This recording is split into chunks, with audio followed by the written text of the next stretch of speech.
Welcome back to another bonus content video for Between the Ashes. There's a lot of Easter eggs in here. So in the newsroom, I just noticed there was a toggle to go to editorials.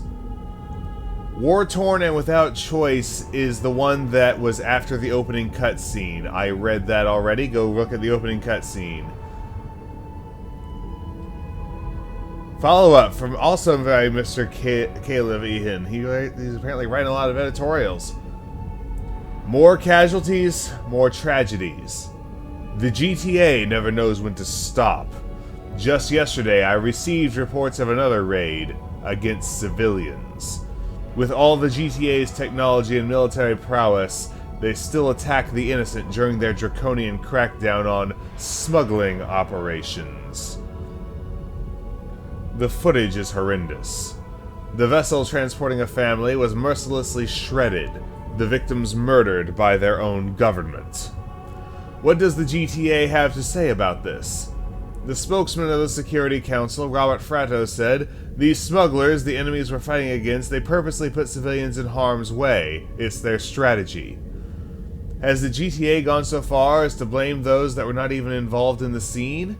Was it the smugglers that gave them the information? The GTA must be kept on a leash, and their use of force must be put to an end. How many more families have to die before the GTA is content with the pain that they've caused? How many more children have to starve? Mothers and fathers are resorting to crime just to survive. Our alliance is failing. Many of the outer systems are discontent and pulling off their support. The people of Antares already talk of secession. Several politicians, including Lieutenant Governor Isaiah O'Donnell, publicly condemned the GTA's actions. Dissent is spreading like wildfire, and a party called the Antares Federation, founded by the former representative Ryoyo Zhao, is seeking to replace the pre-alliance incumbent Governor Kiji Hirako. Should Zhao succeed, there is a chance for us to start anew. The future is bleak, yet we still may hope. By Caleb Ehan. Again, at a .gta email address. Antares, or what's left of it. Smugglers continue to move freely within Antares. Wasn't he just saying there wasn't a smuggling problem the other day? Just yesterday, a shuttle convoy that was raided and left to float in the emptiness of space for 3 days was found by Gunaran militia first responders. The civilian passengers were fortunately unharmed, but as we all know, such is not always the case. Last week, when the GTA botched an operation to capture Aris Gavel, a known leader of a local crime syndicate, the smugglers left a trail of destruction in their path. They flew near civilian convoys, destroying some and avoiding others before escaping. The GTA did nothing but watch as the events unfolded around them. This guy is a liar. Antares has been a haven for pirates and smugglers for years. This inevitably came from being a contested system. But now there is supposedly no war being fought, so why are their activities still continuing? Casualties as a result of these violent and abhorrent crimes are highest since their peak during the 14-year war. The effects are not only immediate but long-lasting. Families living in these conditions are afraid to leave their homes to work. Some industries would avoid the system altogether if they could. The economy of Antares is dwindling, yet no one with the resources wants to help. We have cases of malnourished children dying from curable diseases. These despicable crimes must end. We cannot expect help from the GTA nor from the current regime.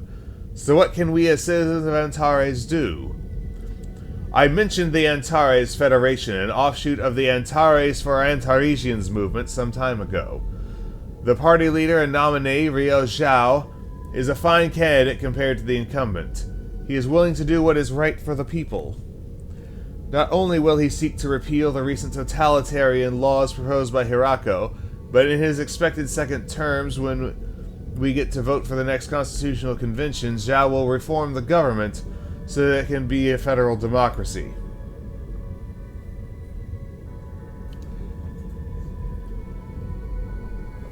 Sorry, I lost my place. To support his endeavors, please visit the NR Center at 6491 GU Antares, Our contact candidate Zhao's campaign staff at zhao4gov@holonet.gta. Make your voices heard, Antares. By Caleb Ehan. Caleb Ehan at gunaranet.gta. Fourth, the hand grasping the suns. In a mere 48 hours, the GTD Intrepid and its cohort will emerge from subspace into Antares. That means these are probably all sitting here at the start. We citizens will be able to look out and witness the mighty hulls with sleek frames of warcraft blotting out the stars surrounding our home. We are assured, of course, that these actions are in the interest of the people.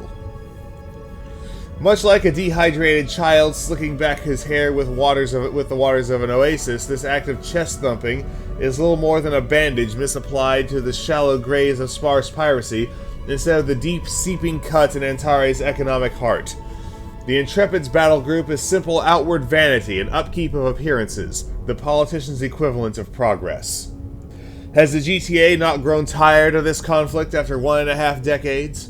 Have the losses suffered by its citizens in all its systems, not to mention the loss of Earth, our ancestral home, not humbled the Security Council? Antares is a field of soil from which all crops have been sapped. We need new seeds of economic growth if we are to survive the aftermath of the Great War. The GTA offers Admiral Poe of the Intrepid as a knight in shining armor to save us from the clutches of smugglers and brigands. Time will tell whether he proves to be the savior they promise. By Caleb Ehan, again. July 6, 2336. So when was his first one? So this has been going since March. Alright, and now we're going to get into the post-Intrepid editorials, no doubt.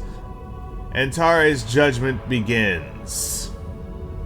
The GTA has wasted no time. In the few days since the Intrepid's arrival, there have been 6 raids on suspected smuggling operations.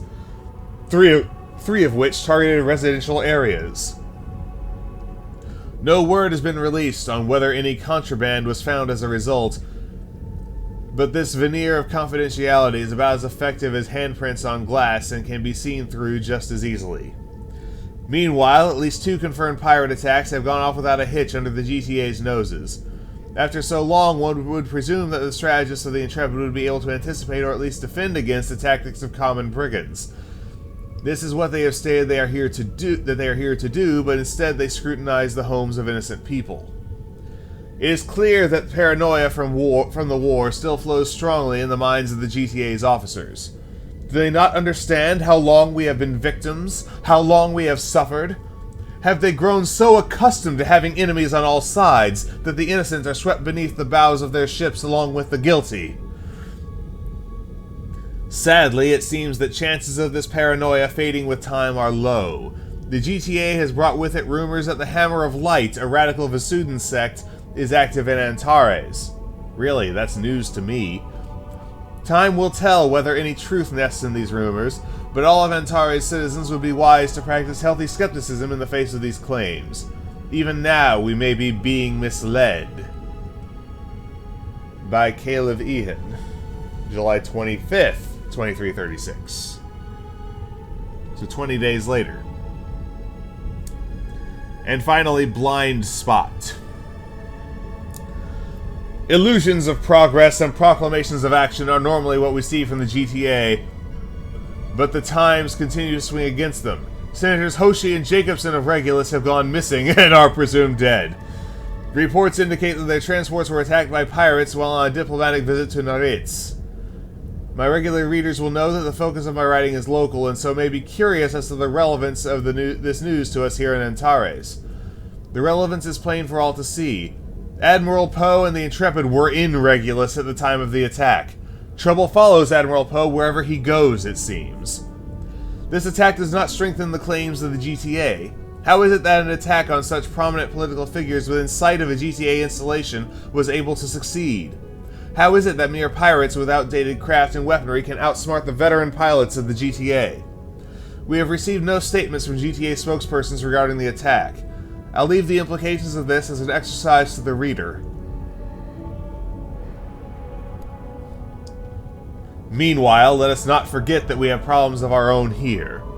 A cargo convoy carrying food supplies to refugees in New Oceania that was scheduled to arrive yesterday morning has not reported in, and the Intrepid's forces were on the other side of a few jump nodes. For all their proud speeches of defending Antares, the GTA seems very comfortable with leaving us exposed. So does he want us there or not? By Caleb Ehan. August 13th, 2336. There we have it. There's a rabble rouser in the letters to the editor, apparently. Well, we shall see where the campaign leads and what, if any, ties he has to the events therein.